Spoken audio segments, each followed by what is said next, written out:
Concretada la injusticia, la oposición se queda sin sus candidatos naturales en los municipios Baruta y Metropolitano de Caracas y en los estados Miranda, Táchira y Anzoátegui. Ahora la oposición debe enfrentar otro reto: lograr candidaturas únicas que derroten en las urnas al oficialismo.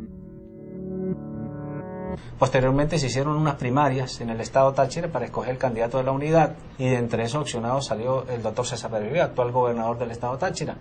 Se dio lo que pensábamos todos, que el estado Táchira, con mucha incertidumbre, pues había que ganarlo, y bueno, se ganó por poco, pero se ganó con la unidad. Monté todas las estructuras como si yo era el candidato. Quiero darle un mensaje a un gran luchador, una persona que también ayudó en todo este esfuerzo de Miranda, que es Enrique Mendoza. Quiero darle un mensaje, un saludo a Enrique Mendoza, a ese luchador, a ese líder de nuestro estado, y que será parte también de esta fuerza del cambio. El resultado de las elecciones ofrece un nuevo panorama político en el país. El oficialismo sufre una importante derrota en Caracas. De 6 municipios que integran la ciudad, la oposición gana en 5. El chavismo pierde en Baruta, donde se había inhabilitado a David Uzcategui, y fracasa en la alcaldía metropolitana, donde se había sacado del juego a Leopoldo López. Fuera de la capital, la oposición también triunfa en Táchira y Miranda. Sin embargo, en Anzoátegui, la situación es distinta. Los partidos políticos de oposición no logran concretar un candidato de la unidad, y el día de las elecciones triunfa la opción del gobierno. Nosotros no pudimos cumplir ese objetivo porque faltó madurez política, faltó desprendimiento. Hubo un gran esfuerzo por parte de la sociedad organizada a través del Grupo de los 100 para que se consolidara. Antonio Barreto Sira recorrió los municipios donde habían problemas, donde habían 5, 6, 7 aspirantes. Hicimos encuestas para tratar de lograr que se naciera ese desprendimiento y no se pudo cumplir el objetivo. Después del proceso electoral, los nuevos alcaldes y gobernadores asumen sus responsabilidades y los inhabilitados siguen privados de sus derechos.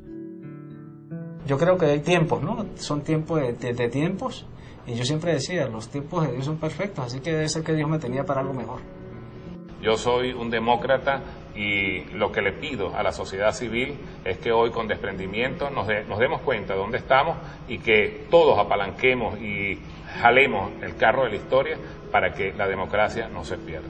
Hoy yo soy víctima de una violación de derechos, de mis derechos políticos y mis derechos humanos, y sentirse como una víctima ante un Estado arbitrario, un Estado todopoderoso, un Estado que utiliza el poder groseramente para concentrar más poder, eso me acerca como persona, como ser humano, a los millones de venezolanos que son víctimas de la violencia, que le matan a un hijo, a un familiar, y que tienen que enterrar a ese familiar, pero también el sueño de que se haga justicia con ese crimen. Más de un año después de la decisión de la Contraloría, David Uzcategui, William Méndez, Leopoldo López, Antonio Barreto Sira y Enrique Mendoza continúan esperando justicia y enfrentando ataques desde el poder central. El gobierno tiene muchas formas de persecución. A unos los persigue, a otros los quiere meter presos, a otros los saca del país, los exilia. Diferentes formas de acorralar políticamente a personas que tienen un criterio distinto al gobierno. La posibilidad del miedo sigue, es latente, porque aquí si usted no es culpable, le buscan la manera de ser culpable. Le buscan las pruebas para que si son falsas, las hacen verdaderas. La persecución es enorme. Inicialmente, tanto mi esposa como mis hijos, mi madre, han vivido esto en carne propia, pero se te va haciendo una coraza y el desprendimiento es total. Por eso nosotros tenemos que ser más poderosos, más fuertes que ese sentimiento de rechazo y ese miedo. Y la lucha realmente es en contra de la desesperanza. ¿Cómo luchar en contra de un Estado que luce todopoderoso? ¿Cómo mantener la esperanza frente a la injusticia? Todo sistema que atente contra las libertades personales, individuales de cada quien, tiende a fracasar. Es un problema de tiempo. Y yo estoy convencido que todos los días este sistema que tenemos nosotros se va encerrando hacia ese túnel donde no va a tener salida. Pero al final del túnel nosotros sí vamos a ver la luz. El camino de la voluntad popular se construye por distintas vías. El voto es una expresión de esa voluntad popular, pero no es la única. Tenemos que demostrarle a esa sociedad, a ese ciudadano, de que hay organizaciones serias, políticas y responsables que quieren una unidad real y colectiva para que logremos incorporarnos todos a sostener la democracia. Yo le diría a esos venezolanos que ahora tenemos que dar un paso más allá y construir esa voluntad popular desde la organización social, desde el compromiso social. No basta con salir a votar cada cierto tiempo. Hay que asumir esta lucha permanentemente.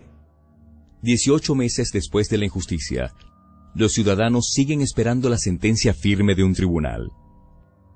Esta realidad revela que, en Venezuela, el poder judicial, el poder ciudadano, el poder electoral y el poder legislativo trabajan al servicio de un proyecto político y no a favor del bien común.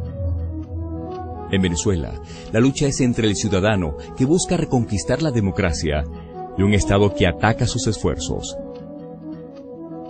Se trata de un desafío que la sociedad ha aceptado, no tiene miedo y sigue firme en su determinación por el rescate de sus derechos.